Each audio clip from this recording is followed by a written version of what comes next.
ಮಾನ್ಯರೇ, ಹಿರಿಯರೇ, ಈ ಸಮಾರಂಭದಲ್ಲಿ ಭಾಗಿಯಾಗಿರುವ ವಿದ್ಯಾರ್ಥಿ ಬಂಧುಗಳೇ ಮತ್ತು ಎಲ್ಲ ಆತ್ಮೀಯರೇ, ಒಂದು ವಿಷಯವನ್ನು ಕುರಿತು ನಾವು ಮಾತಾಡಬೇಕಾಗಿದೆ.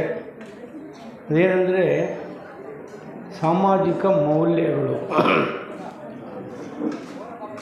ಈ ಯೋಚನೆಯನ್ನು ನಾವು ಮಾಡಬೇಕಾದ್ರೆ ಈ ಸಮಾಜಗಳು ನನಗನ್ಸುತ್ತೆ 3 ವಿಷಯಗಳಿಂದ ವಂಚಿತರಾಗಿದ್ದಾರೆ. ಯಾವಾಗಲೂ ಯಾವ ಕಾಲಕ್ಕೂ ಕೂಡ ಈ 3 ವಿಷಯಗಳಿಂದ ವಂಚಿತರಾಗಿದೆ ಸಮಾಜ. ಸೋಷಿಯಲ್ ಜಸ್ಟಿಸ್ ಅಂದರೆ ಸಾಮಾಜಿಕ ನ್ಯಾಯದಿಂದ ನಾವೆಲ್ಲ ವಂಚಿತರಾಗಿದ್ದೀವಿ. ಈಕ್ವಾಲಿಟಿ ಅಂದರೆ ಸಮಾನತೆಯಿಂದ ವಂಚಿತರಾಗಿದ್ವಿ. ಇವತ್ತು ಕೂಡ ನಾ ಮೇಲು, ನೀ ಕೀಳು, ನೀನು ಈ ಧರ್ಮಕ್ಕೆ ಸೇರಿದವನು, ಈ ಜಾತಿಗೆ ಸೇರಿದವನು, ನೀನು ಹೆಂಗಸು, ನಾನು ಗಂಡಸು, ಈ ತಾರತಮ್ಯ ಸಮಾಜದ ನಮ್ಮ ಜೀವನದಲ್ಲಿ, ನಿತ್ಯ ಜೀವನದಲ್ಲಿ ಎಲ್ಲ ಕಡೆನೂ ನೋಡಬೇಕಾಗಿದೆ. ಆದರೆ ಇದು ಅಗತ್ಯ ಇಲ್ಲ ಅಂತ ಆಧ್ಯಾತ್ಮ ಜೀವಿಗಳು, ಶ್ರೇಷ್ಠ ಚಿಂತಕರು ಹೇಳ್ತಾರೆ.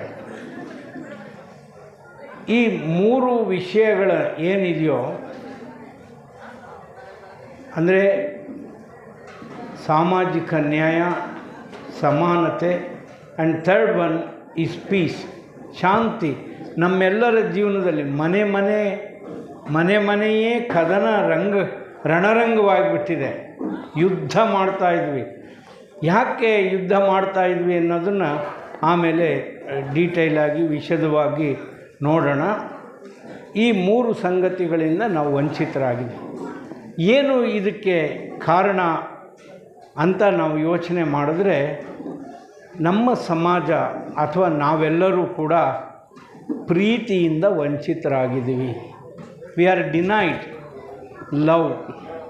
ಲವ್ ಅಂದರೆ ಆಕರ್ಷಣೆ ಅಲ್ಲ, 2 ವ್ಯಕ್ತಿಗಳ ಮಧ್ಯೆ ಇರತಕ್ಕಂಥ ಆಕರ್ಷಣೆ ಅಲ್ಲ, ವಿಶ್ವವನ್ನು ಬೇರೊಂದು ದೃಷ್ಟಿಯಿಂದ ನೋಡುವಂತಹ ದೃಷ್ಟಿಕೋನ.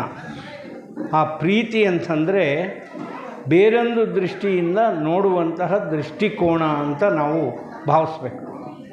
ಈ ಲವ್ ಅನ್ನೋದನ್ನು ಶ್ರೇಷ್ಠ ಚಿಂತಕರು ಹೇಗೆ ಮಾಡಿದ್ದಾರೆ, ಅದರಲ್ಲೂ ಥಿಯಾಸಫಿನಲ್ಲಿ ವಿಶೇಷವಾಗಿ ಇದು ಒಂದು ಕ್ವಾಲಿಫಿಕೇಷನ್ ಅನ್ನೋ ಲೆಕ್ಕದಲ್ಲೇ ಮಾತಾಡಿದ್ದಾರೆ. ಅದನ್ನು ಸ್ವಲ್ಪ ಯೋಚನೆ ಮಾಡೋಣ ನಾವು. ಪ್ರೀತಿ ಅನ್ನೋವಂಥದ್ದು ಬೇಕು.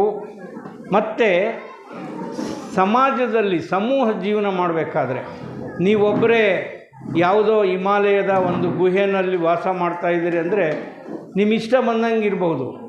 ಆದರೆ ಇನ್ನೊಬ್ಬರ ಜೊತೆಗೆ ವಾಸ ಮಾಡಬೇಕಾದ್ರೆ, ಇನ್ನೊಬ್ಬರ ಜೊತೆಗೆ ಜೀವಿಸಬೇಕಾದ್ರೆ ಸಹಜೀವನ, ಈ ಆಲೋಚನೆ ನಮಗೆ ಅತ್ಯಗತ್ಯವಾಗಿ ಬೇಕಾಗುತ್ತೆ. ಸಹಜೀವನ ಅಂದರೆ ಕೋಎಕ್ಸಿಸ್ಟೆನ್ಸ್, ಲೀವ್ ಆ್ಯಂಡ್ ಲೆಟ್ ಲೀವ್. ಈ ಪ್ರಿನ್ಸಿಪಲ್ ಅಂದರೆ ನೀನು ಬದುಕಬೇಕು, ನಾನೂ ಬದುಕಬೇಕು, ಬೇರೆಯವರು ಬದುಕುವಂತೆ ಮಾಡಬೇಕು, ಬೇರೆಯವರು ಬದುಕುವಂತೆ ನೋಡ್ಕೋಬೇಕು. ಅದು ನಮ್ಮೆಲ್ಲರ ಕರ್ತವ್ಯ ಆಗುತ್ತೆ. ಈ 2 ವಿಷಯಗಳ ಮೇಲೆ ಅಂದರೆ ಲವ್ ಅಂದ್ರೇನು, ಗುಡ್ ಕಾಂಡಕ್ಟ್, ಸನ್ನಡತೆ, ಸದಾಚಾರ ಹಂಗಂದ್ರೆ ಏನು ಅನ್ನುವಂಥದ್ದು, ಆ 2 ವಿಷಯಗಳ ಮೇಲೆ ನಾನು ಪ್ರಸ್ತಾಪ ಮಾಡಲಿಕ್ಕೆ ಇಷ್ಟಪಡ್ತೀನಿ. ಜೀವನದಲ್ಲಿ ನೋಡಿ, ಸದಾಶಿವಪ್ಪ ಅವರು ಇದ್ದಾರೆ, ಅವರು ಫೋಟೋ ಆಗಿಬಿಟ್ಟಿದ್ದಾರೆ. ಈಗ ಅವ್ರಿಗೆ ಎಷ್ಟು ಸಾರಿ ನನಗೆ ಜೈ ಸುವರ್ಣಪುರಕ್ಕೆ ಕರೆದ್ರೋ, ಎಷ್ಟು ವರ್ಷಗಳು ಕರೆದ್ರೋ ಅದನ್ನು ನಾನು ಹೇಳಲಾರೆ. ಆದರೆ ಇದೇ ಒಂದು ಪ್ರಸಂಗ ನನಗೆ ಬಂದಿತ್ತು ನನ್ನ ಜೀವನದಲ್ಲಿ. ಕುವೆಂಪುವನ್ನು ನೋಡಬೇಕು ಅಂಥೇಳಿ ನಾವು ಕೆಲವರು ವಕೀಲರು, ನಾನು ಬೆಂಗಳೂರಿನಲ್ಲಿ ವಕೀಲನಾಗಿ ಪ್ರಾಕ್ಟೀಸ್ ಮಾಡ್ತಾಯಿದ್ದೆ. ಆ ಸಂದರ್ಭದಲ್ಲಿ ಕುವೆಂಪುವರನ್ನ ಜೀವಂತವಾಗಿ ನೋಡಬೇಕು, ನಮ್ಮ ಕಾಲದ ಶ್ರೇಷ್ಠ ಕವಿ, ಯುಗದ ಕವಿ, ವರಕವಿ, ಶ್ರೇಷ್ಠ ಕವಿ, ಇದೆಲ್ಲ ಬಿರುದುಗಳನ್ನು ಅವಾಗ ಸಂಪಾದನೆ ಮಾಡಿದರು. ಮೈಸೂರಿಗೆ ಉದಯ ರವಿಗೆ ಹೋದ್ವಿ. ಅವರ ಮಗಳು ಒಬ್ಬರು ಇದ್ದರು. ಅವರು ಹೇಳಿದರು, ನಾವು ಕುವೆಂಪು ಅವ್ರ ಹತ್ರ ಮಾತಾಡೋಕ್ಕೆ ಇಷ್ಟಪಡಲ್ಲ, ನಮ್ಮ ಕಾಲದ ಶ್ರೇಷ್ಠ ಕವಿ, ಅವ್ರ ಮುಖ ದರ್ಶನ ಅಷ್ಟೇ, ದರ್ಶನ ಮಾಡೋದು, ನಮಸ್ಕಾರ ಕೊಡೋದು, ಹೋಗೋದು ಅಷ್ಟೇ, ಆ ಬಾಗಿಲಿಂದ ನೋಡೋಕ್ಕೆ ಬಿಟ್ರೂ ಸಾಕು ಅಂತ ನಾವು ರಿಕ್ವೆಸ್ಟ್ ಮಾಡಿದ್ವು. ಅವರು ಬಿಡಲೇ ಇಲ್ಲ, ಇಲ್ಲ ಇಲ್ಲ ಅವರಿಗೆ ವೇರಿಯೇಷನ್ಸ್ ಆಗುತ್ತೆ ಅಂತ ಹೇಳಿದರು. ಮತ್ತೆ ಇನ್ನೊಮ್ಮೆ ನೋಡಲಿಕ್ಕೆ ಕುವೆಂಪುರನ್ನ ಸಾಧ್ಯವಾಗಲಿಲ್ಲ, ಅವರು ತೀರೋದ್ರು ಅಂತ ವರ್ತಮಾನ ಬಂತು, ಮೆರವಣಿಗೆ, ಆಮೇಲೆ ಆಯಿತು ಸಮಾಧಿ. ಅದೇ ರೀತಿ ಸದಾಶಿವಪ್ಪ ಅವರು ಕೂಡ ನನ್ನ ಜೀವನದಲ್ಲಿ ಮಿಸ್ ಮಾಡ್ಕೊಂಡಿರೋವಂಥ ಇಬ್ಬರು ಶ್ರೇಷ್ಠ ಜೀವಿಗಳು ಅಂತಂದರೆ ಸದಾಶಿವಪ್ಪ ಅವರು, ಕುವೆಂಪು ಅವರು. ಅವರನ್ನು ಮಿಸ್ ಮಾಡ್ಕೊಂಡಿದ್ದೀನಿ. ಅವರು ಈ ಇನ್ವಿಟೇಷನ್ನಲ್ಲಿ ಅವ್ರ ಪತ್ರಿಕೆ ಅವ್ರ ಫೋಟೋ ನೋಡಿದಾಗ ಆಗಲೇ ಗೊತ್ತಾಗಿರೋದು ನನಗೆ, ಏನು ಸದಾಶಿವಪ್ಪ ಅವರು ಇಲ್ವಾ ಅಂತ. ಹಿರಿಯೂರಿನಲ್ಲಿ ನಾನು ಕರೆದ್ರು, ಹೊಸದುರ್ಗದಲ್ಲಿ ನಮ್ಮ ಲಾಡ್ಜಿಗೂ ಬಂದಿದ್ದಾರೆ, ಮನೆಗೂ ಬಂದಿದ್ದಾರೆ, ಅಲ್ಲೆಲ್ಲ ಕರೆದಿದ್ದಾರೆ, ಬನ್ನಿ ಬನ್ನಿ ಜಯಸುವರ್ಣಪುರಕ್ಕೆ. ನಾನು ಅವರ ಆತ್ಮಕ್ಕೆ ಚಿರಶಾಂತಿ ದೊರೀಲಿ, ಭಗವಂತ ನೀಡಲಿ ಅಂತ ಅವರನ್ನು ಪ್ರಾರ್ಥನೆ ಮಾಡ್ತಾ, ಈ ಎರಡು ವಿಷಯಗಳ ಬಗ್ಗೆ ನಾನು ಈಗ ಡೀಟೇಲಾಗಿ ಪ್ರಸ್ತಾಪ ಮಾಡಲಿಕ್ಕೆ ಇಡ್ತೀನಿ. ಲವ್ ಅಂದರೆ ಪಾಸಿಟಿವ್ ಕಾಂಡಕ್ಟ್. ಅದು ಪ್ರೀತಿ ಅಂತಂದರೆ ಆಕರ್ಷಣೆ ಅಲ್ಲ, ದೇಹ ಆಕರ್ಷಣೆ ಅಲ್ಲ, ಅದು ಒಂದು ದೃಷ್ಟಿಕೋನ. ಅದಕ್ಕೆ ಏನಿರುತ್ತೆ ಅಂತಂದರೆ, ಯಾವ ರೀತಿಯ ಹಿಂಸೆಯನ್ನು ಕೊಡಕೂಡ್ದು ಯಾರಿಗೂ. ಯಾವುದೇ ನಮ್ಮ ಮೂರು ಥರ ತೊಂದರೆ ಕೊಡ್ಬೋದು. ನಮ್ಮ ಆಲೋಚನೆಯಲ್ಲಿ ಹಿಂಸೆ ಇರ್ಬೋದು, ನಮ್ಮ ನಡವಳಿಕೆಯಲ್ಲಿ ಹಿಂಸೆ ಇರ್ಬೋದು, ನಮ್ಮ ಮಾತಿನಲ್ಲಿ ಹಿಂಸೆ ಇರ್ಬೋದು. ಮಾತಿನಲ್ಲಿ, ನಮ್ಮ ಆಲೋಚನೆಯಲ್ಲಿ, ನಮ್ಮ ನಡವಳಿಕೆಯಲ್ಲಿ ಯಾವುದೇ ಹಿಂಸೆ ಕೊಡದೇ ಇರ್ತಕ್ಕಂಥದ್ದು ಲವ್ ಅಂದರೆ ಸುಮ್ಮನೆ ಏನೋ ನಾನು ಲವ್ ಮಾಡ್ತೀನಿ ಅಂತ. ರಮಣ ಮಹರ್ಷಿ ಹತ್ರ ಯಾರೋ ಹೋದ್ರಂತೆ, ನಾನು ಲವ್ ಮಾಡ್ತೀನಿ, ಈಗಲೂ ಮಾಡೋಗಪ್ಪ ಅಂತಂದ್ರಂತೆ. ಅವರಷ್ಟೇ ಸೊಲ್ಯೂಷನ್ ಕೇಳಿದ್ರಂತೆ, ಯಾಕೆ ಜಗಳ ಮಾಡ್ಕೊಂಡಿದ್ದೀರಿ? ಆಗ ನೋಡಿದ್ರೆ ನಾನು ತುಂಬ ಲವ್ ಮಾಡ್ತಿದ್ದೆ, ಈಗಲೂ ಮಾಡೋಗ್ರಿ ಅಂತ ಅಂದ್ರಂತೆ. ಅಷ್ಟೇ, ಅದೇ ಸೊಲ್ಯೂಷನ್ ಅಂತ. ಅದೇ ಸೊಲ್ಯೂಷನ್ನು. ಪ್ರೀತಿಸಿದೆ, ದ್ವೇಷ ಅಸೂಯೆಗಳು ಇರೋದೇ ಇಲ್ಲ. ಅದರಿಂದ ಪಾಸಿಟಿವ್ ಕಾಂಡಕ್ಟ್. ಇದನ್ನು ನಮ್ಮ ಥಿಯಾಸಫಿನಲ್ಲಿ ಯೋಚನೆ ಮಾಡ್ತಾ ಹೋದರೆ, ನಾವು ಬೇರೆಯವರಿಗೆ ಗಾಸಿಪ್ ಅಂತ ಹೇಳ್ತೀವಿ, ಗಾಳಿ ಮಾತುಗಳು, ಆ ರೀತಿ ಹಿಂಸೆ ಕೊಡ್ಬೋದು. ಇದಕ್ಕೆ ಬಿಲಪನ ಅವನೇನು ಬಿಡ್ರಿ, ದುಡ್ಡು ಹೊಡೆದಿದ್ದಾನ್ರಿ, ನಿಮಗೆ ಗೊತ್ತಿಲ್ವಾ ಅಂತ ಹೇಳ್ಬಿಡ್ತಾರೆ. ಸೊ ಬಾಯಿಂದ ಬಾಯಿಗೆ ಅದು ಹೋಗುತ್ತೆ. ಈ ಮಾತುಗಳನ್ನು ನಂಬಬಾರ್ದು. ಆಧಾರ ರಹಿತವಾದಂಥ ಹೇಳಿಕೆಗಳು ಎಷ್ಟೇ ಇದ್ದರೂ ಕೂಡ ಅವನನ್ನು ನಾವು ಕಿವಿಗೆ ಹಾಕ್ಕೋಬಾರ್ದು ಅನ್ನುವಂತಹದ್ದು ಒಂದು ತತ್ವ, ಒಂದು ಆದರ್ಶ. It is an idea, a great idea. ಅದ್ರ ಬಗ್ಗೆ ನಿಮಗೊಂದು ಚಿಕ್ಕ ಉದಾಹರಣೆ ಗೊತ್ತಾಗುತ್ತೆ. ಶಾಂತಮ್ಮ ಕಾಳಮ್ಮ ಅಂತ ಇಟ್ಕೊಳ್ಳಿ. ಶಾಂತಮ್ಮ ಕಾಳಮ್ಮ ಇಬ್ಬರು ಮಾತಾಡ್ತಾ ಇದ್ದಾರೆ. ಶಾಂತಮ್ಮರೇ ನಿಮಗೆ ಗೊತ್ತಿಲ್ವಾ ಅಂತ. ಇಲ್ಲಪ್ಪ ನನಗೆ ಗೊತ್ತಿಲ್ವಲ್ಲ ಅಂತಂದು. ರೀ ಪಕ್ಕದ ಮನೆ ಭೀಮಮ್ಮ ಇದ್ದಾಳಲ್ಲ, ಕರ್ರಿಗೆ ವಾಂತಿ ಮಾಡ್ಕೊಂಡ್ಲಂತೆ. ಸರಿ, ಶಾಂತಮ್ಮ ಕೇಳ್ಕೊಂಡು ಅದು ದಾರ್ಯಾಗ ಹೋಗ್ಬೇಕಾದ್ರೆ ಇನ್ನೊಂದು ಹೆಂಗಸು ಸಿಕ್ಕರು. ನಿಮಗೆ ಗೊತ್ತಿಲ್ವ ಸುದ್ದಿ?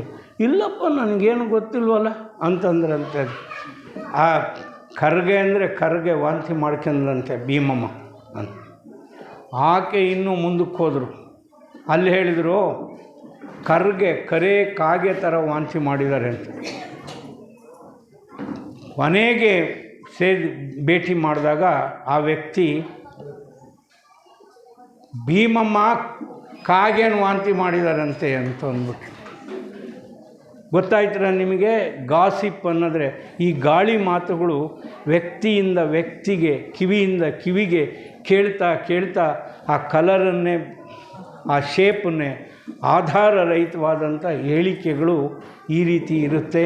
ಅದರಿಂದ ಆಧಾರರಹಿತ ಹೇಳಿಕೆಗಳನ್ನು ನಿಮ್ಮ ಜೀವನದಲ್ಲಿ ಎಂದೂ ಅನುಸರಿಸಬೇಡಿ, ಎಕ್ಸೆಪ್ಟ್ ಮಾಡಬೇಡಿ, ಒಪ್ಕೋಬೇಡಿ. ಅದಕ್ಕೆ ಒಂದು ಆಧಾರ ಇರಬೇಕು ಅನ್ನೋವಂಥದ್ದು. ಇದು ಒಂದು ಮೌಢ್ಯಾಚರಣೆ, ಸೂಪರ್ಸ್ಟಿಷನ್ಸ್. ಅದಕ್ಕೆ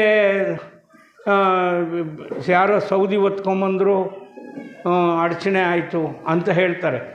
ಅದಕ್ಕೆ ಕೆಲವ್ರಿಗೆ ಆಗಿರ್ಬೋದು ತೊಂದರೆ ಅದಕ್ಕೆ. ಆದರೆ ಎಲ್ಲರಿಗೂ ಯೂನಿವರ್ಸಲ್ಲಾಗಿ ಅಪ್ಲೈ ಮಾಡ್ಬೋದಾ, ಅಥವಾ ಅವರು ಒಬ್ಬರು ಯಾರು ಫಾಲೋ ಮಾಡ್ತಾರೋ ಅವರು ಅನುಸರಿಸ್ಬೋದಾ ಅನ್ನುವಂಥದ್ದು ಒಂದು ಚರ್ಚೆಗೆ ಒಳಪಡಿಸಬೇಕಾದಂಥ ವಿಷಯ ಆಗಿದೆ. ಅದ್ರ ಬಗ್ಗೆನೂ ಚರ್ಚೆ ಮಾಡಬೇಕು. ಈ ಸೂಪರ್ಸ್ಟಿಷನ್ಸು ನಮಗೆ, ನಾನು ಒಂದು ಉದಾಹರಣೆಯನ್ನು ನಿಮಗೆ ಕೊಡ್ಬೋದು. ಅರಿಸ್ಟಾಟಲ್ ಅಂತ ಗ್ರೀಕ್ ಫಿಲಾಸಫರ್, ಅವನು ತತ್ವಜ್ಞಾನಿ, ಅಸಾಧಾರಣವಾದಂಥ ತತ್ವಜ್ಞಾನಿ. ಅವನು ಹೇಳಿದಂತೆ ಹೆಂಗಸರಿಗೆ ಗಂಡಸರಿಗಿಂತ ಅಲ್ಲಿ ಕಡಿಮೆ ಅಂತಂದ್ಬಿಟ್ಟಂತೆ. ಆದರೆ ಅವನು 2 ಸಾರಿ ಮದುವೆ ಆಗಿದ್ದಂತೆ. ಅವನು ಗ್ರೀಕ್ ಫಿಲಾಸಫರ್ ಅರಿಸ್ಟಾಟಲ್ ಇದ್ನಲ್ಲ, ಅವನು he had married twice. But ಅವರಿಗೆ ಆ ಅವಕಾಶನೇ ಆಗಲಿಲ್ಲ. ನಾನು ಹೇಳ್ತೀನಿ, ಗಂಡಸರಿಗಿಂತ ಹೆಂಗಸರಿಗೆ ಕಡಿಮೆ ಅಲ್ಲು ಅಂತ. ನಾನು 2 ಸಾರಿ ಮದುವೆ ಆಗಿದ್ದೀನಿ, 2 ಹೆಂಡ್ತಿಯರಿದ್ದಾರೆ, ಯಾರ್ದಾರು ಅಲ್ಲಿ ಎಣಿಸಿ ನೋಡಬೇಕು ಅಂತ ವೆರಿಫೈ ಮಾಡಬೇಕು ಅಂತ ಹೇಳಲೇ ಇಲ್ಲ, ಒಳಿಲೇ ಇಲ್ಲ ಅವನು. ಅದಕ್ಕೆ ಸುಮ್ಮನೆ ಹೇಳ್ದ. ಇಡೀ ಗ್ರೀಸ್ ದೇಶದ ಜನಗಳೆಲ್ಲ ಗಂಡಸರಿಗಿಂತ ಕಮ್ಮಿ ಅಲ್ಲಂತೆ, ಕಮ್ಮಿ ಅಲ್ಲ ಸುದ್ದಿ ಹಾರಡಿಬಿಡ್ತಾರೆ. ಆದರೆ 1ನೇ ಕ್ಲಾಸಿನ ಮಗುವನ್ನು ಇವತ್ತು ಕೇಳಿ, ಆ ಮಗು ಹೇಳುತ್ತೆ, ಇಲ್ಲ, ಗಂಡಸರಿಗೂ ಹೆಂಗಸರಿಗೂ ಸಮಾನವಾಗಿ ಹಲ್ಲುಗಳು ಇದೆ ಅಂತ ಇವತ್ತಿನ ಮಗು, 1ನೇ ಕ್ಲಾಸ್ ಓದೋ ಮಗು ಹೇಳುತ್ತೆ. ಆದರೆ ತತ್ವಜ್ಞಾನಿ ಹೇಳ್ತಾರಲ್ಲ ಅಂತ ಆ ದೇಶದ ಜನಗಳೆಲ್ಲ ನಂಬಿದರು.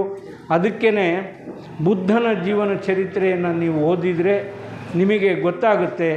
ಗಾಸಿಪ್ಸ್ಗೆ ವ್ಯಕ್ತಿ ಎಷ್ಟೇ ಶ್ರೇಷ್ಠನಾಗಿರಲಿ ಅವ್ರ ಮಾತನ್ನು ನಂಬೇಡಿ. ನಿಮ್ಮ ಅನುಭವ, you go by your experience. ನಿಮ್ಮ ಅನುಭವ ಏನು ಹೇಳುತ್ತೋ ಆ ರೀತಿ ನಡ್ಕೊಳ್ಳಿ ಅನ್ನುವಂತಹ ಮಾತನ್ನು ಹೇಳುತ್ತೆ. ಸೊ ಅದರಿಂದ ನಾವು ಅದ್ರ ಕಡೆ ಕೂಡ ಗಮನ ಕೊಡಬೇಕಾಗುತ್ತೆ. ಇನ್ನೊಂದು ಹಿಂಸೆ, ಹೊಡೆಯೋದು, ಫಿಸಿಕಲಿ ಅಸಾಲ್ಟ್ ಈಗ ನಡೀತಾ ಇದೆ. ನಿಮಗೆ ನೀವೆಲ್ಲ ಕೇಳಿದ್ದೀರಿ. ಅದಕ್ಕೆ ಈಗ ವಿದ್ಯಾರ್ಥಿಗಳ ಮೇಲೆ ಹಲ್ಲೆ ನಡೀತು, ಲಾಠಿ ಚಾರ್ಜ್ ಆಯಿತು, ಬಂದೂಕದಲ್ಲಿ ಹೊಡೆದ್ರು ಅಂತ ಪ್ರತಿದಿನ ಟಿ ವಿನಲ್ಲಿ ನಾವು ನೋಡ್ತಾ ಇದ್ವಿ, ಕೇಳ್ತಾ ಇದ್ವಿ. Whether students can be attacked like that, ಇದನ್ನು ನಾವೆಲ್ಲ ಯೋಚನೆ ಮಾಡಬೇಕು. ನಮ್ಮ ದೇಶದ ಜನಗಳಿಗೆ ನೀವು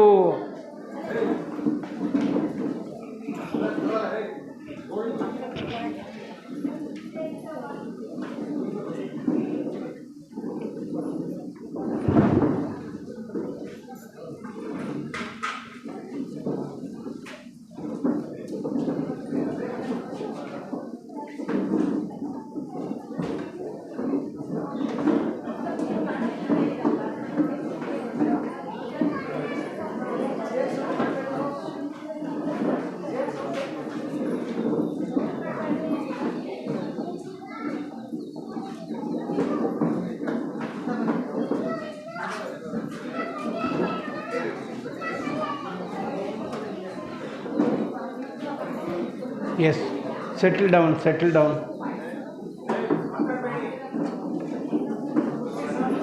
ಸೆಟ್ಲಾಗಿ ಅಷ್ಟೇ ಕೇಳಿ. ಇಲ್ಲಿ ಉದಾತ್ತವಾದಂಥ ವಿಚಾರಗಳನ್ನು ಮಾಡ್ತಾರೆ, ಮಥನ ನಡೆಯುತ್ತೆ. ಅದನ್ನು ನೀವು ಯೋಚನೆ ಮಾಡಬೇಕು. ಆ ಆಲೋಚನೆಯನ್ನು ಒಪ್ಪಬೇಕು ಅಂತ ಅಲ್ಲ, ನೀವು ವಿರೋಧನೇ ವ್ಯಕ್ತಪಡಿಸಿ, ಆದರೆ ಆ ಯೋಚನೆಗಳನ್ನು ಗ್ರಹಿಸಿ ತಗೊಳ್ಳಿ ಮನಸ್ಸಿನಲ್ಲಿ. ನೀವು ಇವತ್ತು ಉತ್ತರ ಕಂಡುಕೊಳ್ಳಿದ್ರೆ ಇನ್ನು 8 ದಿವಸಕ್ಕೆ 8 ತಿಂಗಳಿಗೆ ಉತ್ತರ ಸಿಗಲಿ, ಪರವಾಗಿಲ್ಲ, ಅದೇನು ತೊಂದರೆ ಇಲ್ಲ. ಆದರೆ ಒಬ್ಬ ವ್ಯಕ್ತಿ ಮಾತಾಡುವಂಥ ಶ್ರೇಷ್ಠ ಆಲೋಚನೆಗಳನ್ನು ಕೇಳಬೇಕು ನಾವು. ಒಪ್ಪೋದು ಬಿಡೋದು ಅದು ನಮಗೆ ಸಂಬಂಧಪಟ್ಟಿರೋ ಅಂಥದ್ದು. You need not agree with all my thoughts, ಅದು ಸಾಧ್ಯ ಇದೆ ಅದಕ್ಕೆ. ಸೊ ಅದರಿಂದ ಈ ಗಾಸಿಪ್ ಅನ್ನೋವಂಥ ವರ್ಡ್ ಇದೆಯಲ್ಲ, ಅಥವಾ ಕ್ರಿಯಲ್ಟಿ ಬಗ್ಗೆ ನಾನು ಮಾತಾಡ್ತಿದ್ದೆ. ಫಿಸಿಕಲ್ ಇನ್ಫ್ಲಿಕ್ಷನ್ ಅಂದರೆ ನೋವು ಮಾಡೋ ಅಂಥದ್ದು, ಹೊಡೆಯೋಂಥದ್ದು, ಬಡಿ ಮಾಡೋಂಥದ್ದು, ಕೆಟ್ಟ ಮಾತುಗಳನ್ನು ಆಡ್ತಕ್ಕಂಥದ್ದು, ನೋವನ್ನು ಉಂಟು ಮಾಡ್ತಕ್ಕಂಥದ್ದು, ಅದು ಕೂಡ ಮಾಡಕೂಡ್ದು ಅಂತ ಹೇಳುತ್ತೆ. ಲವ್ ಅಂದರೆ ಈ ಎಲ್ಲ ಅಂಶಗಳು ಸೇರುತ್ತೆ. ಈ ಎಲ್ಲ ಅಂಶಗಳು ಸೇರುತ್ತೆ ಅಂದರೆ ನಮ್ಮ ಆಲೋಚನೆಗಳಿಂದ ಯಾರನ್ನು ನೋಯಿಸಬಾರ್ದು, ನಮ್ಮ ನಡವಳಿಕೆಯಿಂದ ಯಾರನ್ನು ನೋಯಿಸಬಾರ್ದು,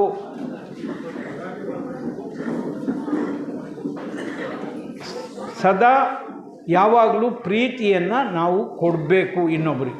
ಇನ್ನೊಂದು ಪಾಸಿಟಿವ್ ಕಂಡಕ್ಟ್ ಇದೆ ನೋಡಿ, ಇದು ವಿದ್ಯಾರ್ಥಿಗಳು, ಯುವಕರು ತಿಳ್ಕೊಳ್ಳೇಬೇಕಾದಂಥ ವಿಷಯ. Be ready to help others at all convenient occasions. ನಿಮಗೆ ಯಾವಾಗ ಸಾಧ್ಯನೋ ಆಗ ಬೇರೆಯವರಿಗೆ ಸಹಾಯ ಹಸ್ತವನ್ನು ಚಾಚಲಿಕ್ಕೆ ಮುಂದಾಗಿರಿ ಅಂತ ಅದರ ಅರ್ಥ. ಅದು ಲವ್. ನನಗೆ ಇನ್ನೊಬ್ರು ಕಾಳಜಿ ಏನೂ ಮಾಡಲ್ಲಪ್ಪ, ನಾನು ನಮ್ಮ ಮಾರ್ಕ್ ನಾವು ಇರ್ತೀನಿ, ಅವ್ರಿಗೇನು ತೊಂದರೆ ಕೊಡೋಲ್ಲ ಅನ್ನೋದು, that is not love. Love means you must help others, you should not inflict any injury. ಯಾರಿಗೂ ಯಾವುದೇ ಥರ ನೋವನ್ನು ನಮ್ಮ ಆಲೋಚನೆಯಿಂದಾಗಲಿ ನಡವಳಿಕೆಯಿಂದಾಗಲಿ ಕೊಡಬಾರ್ದು. ಒಂದು ವಿಷಯ ಆದರೆ ಬೇರೆಯವರಿಗೆ ಸಹಾಯ ಮಾಡೋಕ್ಕೆ ರೆಡಿಯಾಗು. ಯಾವ ರೀತಿ ಸಹಾಯ ಮಾಡ್ಬೋದು? ದಾರಿಯಾಗಿ ಹೋಗ್ತಾ ಇದ್ದೀರಿ ಅಂತ ಇಟ್ಕೊಳ್ಳಿ, ನೀವು ದಾರಿನಲ್ಲಿ ಹೋಗ್ತಿದ್ದೀರಿ, ಅಲ್ಲಿ ಒಂದು ಮುಳ್ಳು ಬಿದ್ದುಬಿಟ್ಟಿದೆ ಅಥವಾ ಮುಳ್ಳಿನ ಕೊನೆ ಬಿದ್ದಿದೆ ಅಂತ ಇಟ್ಕೊಳ್ಳಿ. ಅದನ್ನು ತೆಗೆದು ಬದಿಗೆ ಹಾಕಿದರೆ you are doing a great service to the society. ಅಷ್ಟೂ ಇಲ್ಲ, ಯಾರಾದರೂ ತುಳ್ಕೊಂಡು ಹೋಗಲಿ, ನಾನು ತುಳಿದಂಗಿದ್ರೆ ಸಾಕು ಅಂತ ನಾವು ಹೋಗ್ತೀವಿ. ಈ ಪಾಸಿಟಿವ್ ಕಾಂಡಕ್ಟ್ ಅಂದರೆ ಏನು ಅಂತಂದರೆ, you must serve the society. ಯಾವುದೇ ರೀತಿಯಲ್ಲಿ ನಿಮಗೆ ಯಾವ ರೀತಿ ಸಾಧ್ಯ ಆಗುತ್ತೋ ಸಮಾಜಕ್ಕೆ ಉಪಕಾರಿಗಳಾಗಿ ಬದುಕಬೇಕು.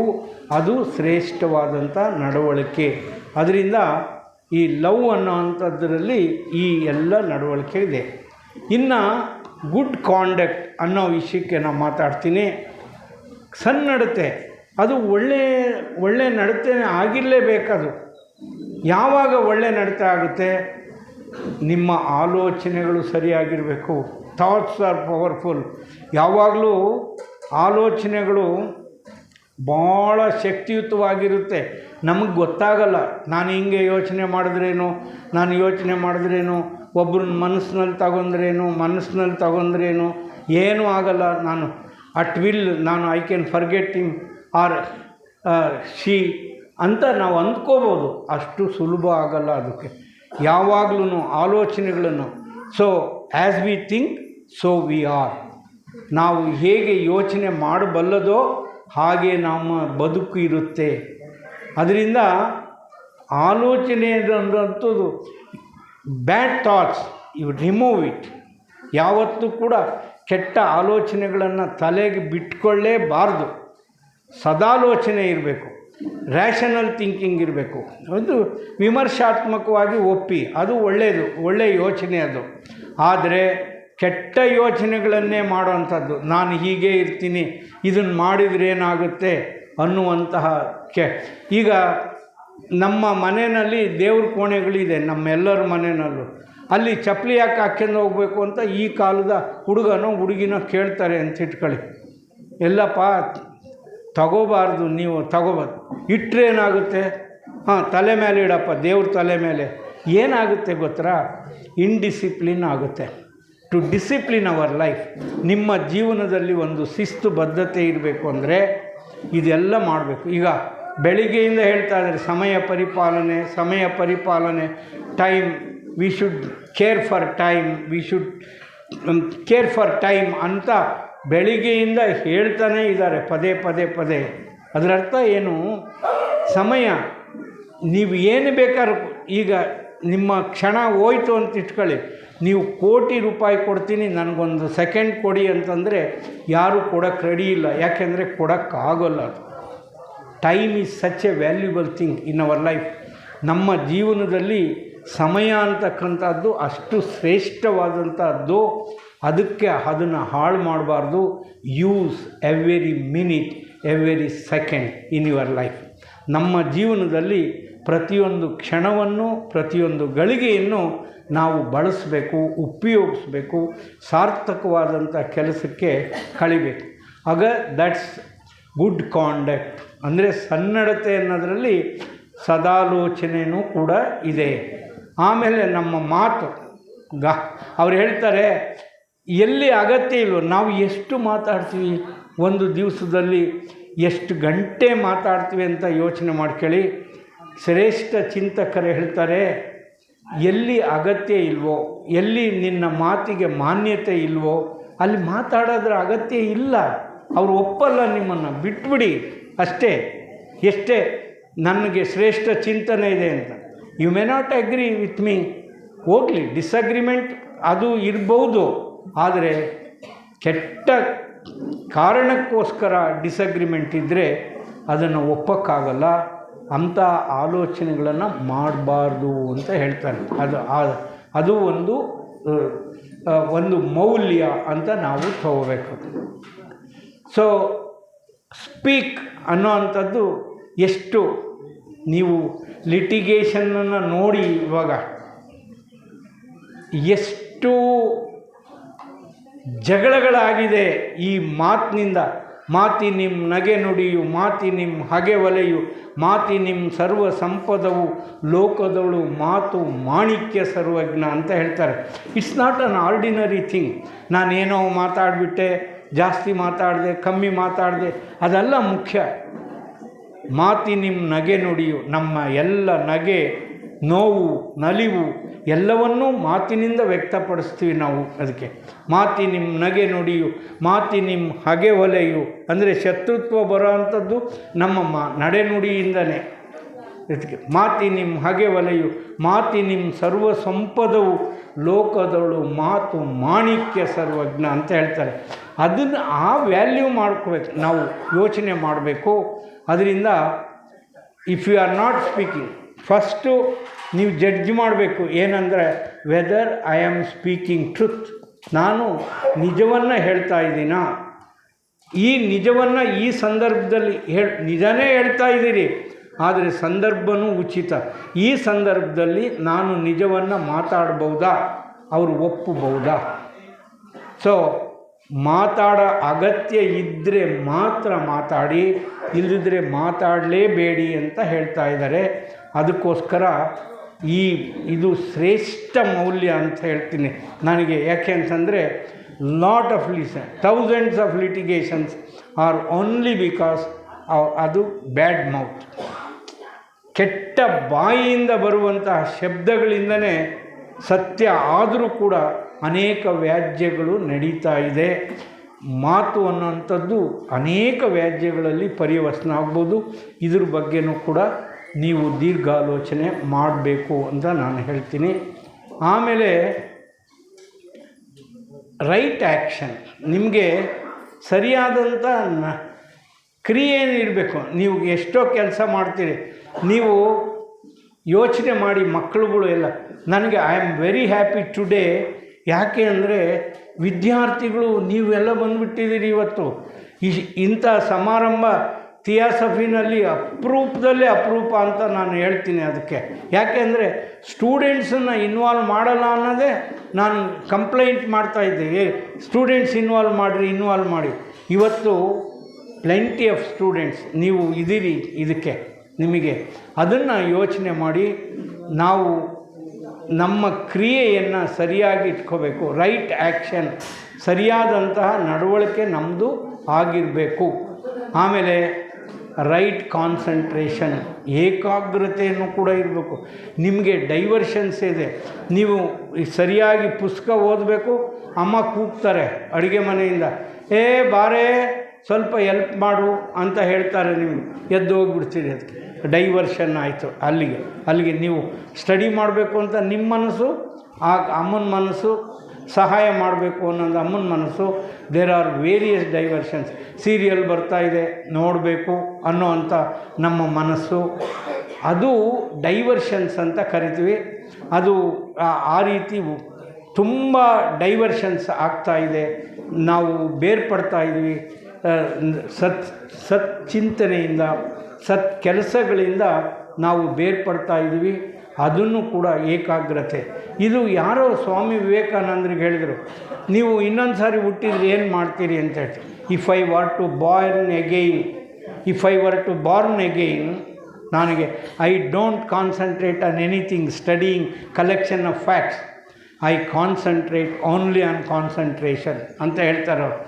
ವಿವೇಕಾನಂದರಿಗೆ ಒಂದು 600-900 ಪುಟಗಳು ಪುಸ್ತಕ ಕೊಟ್ಟರೆ ಈ ರೀತಿ ತೆಗೆದಾಕರು, ask me any question anywhere in this book ಅಂತ ಕೇಳೋರು ಅವ್ರಿಗೆ. ಅಷ್ಟು 10 ನಿಮಿಷ ಸಾಕು ಅದಕ್ಕೆ. ನಾವು ಕಲೆಕ್ಟಿವ್ ಆಗಿ ಓದ್ತೀವಲ್ಲ, ಅಷ್ಟು ಏಕಾಗ್ರತೆ ಅನ್ನುವಂಥದ್ದು ವಿವೇಕಾನಂದರ ಜೀವನದಲ್ಲಿ ಅಡಕವಾಗಿತ್ತು. ಅದಕ್ಕೋಸ್ಕರ ಆತ್ಮೀಯ ಬಂಧುಗಳೇ, ನೀವು ನಿಮ್ಮ ಕಾನ್ಸಂಟ್ರೇಷನನ್ನು don't dilute it, be concentrated.